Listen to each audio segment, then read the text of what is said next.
گھر میں رات کو روشنی کے لیے ہمیشہ سفید بلب استعمال کریں۔ دوسرے بلب استعمال کرنے سے آپ کی نظر کمزور ہو سکتی ہے۔ اگر نئی ریشمی جرابوں کو گرم پانی میں دھویا جائے تو وہ ساری عمر پائیدار رہیں گی۔ اگر پھل وغیرہ کھانا کھانے کے بعد کھایا جائے تو دانتوں پر میل نہیں جمتی۔ رات کو زیادہ کھانے کی عادت نیند کو متاثر کرنے کا باعث بنتی ہے۔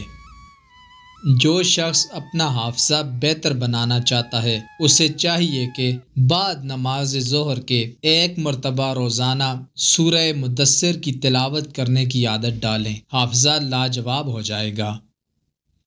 رسول اللہ صلی اللہ علیہ وآلہ وسلم نے فرمایا، صبر تو وہی ہے جو صدمے کے شروع میں کیا جائے۔ بدصورت ہونا ایک نعمت ہے، کیونکہ آپ جانتے ہیں کہ اگر کوئی آپ سے بات کرتا ہے تو یہ آپ کی شخصیت کے لیے ہے، نہ کہ آپ کی شکل کے لیے۔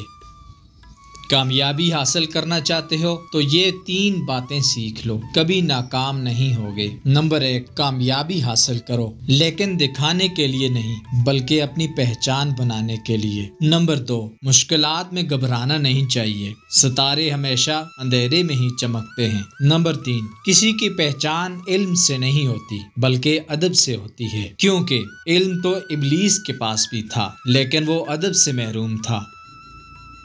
ہاتھ کی چھوٹی انگلی میں زیتون کا ہلکا سا تیل لگا کر آنکھوں کی باہر کی طرف مالش کریں، آنکھوں کے گرد ہلکے دور ہوتے جائیں گے۔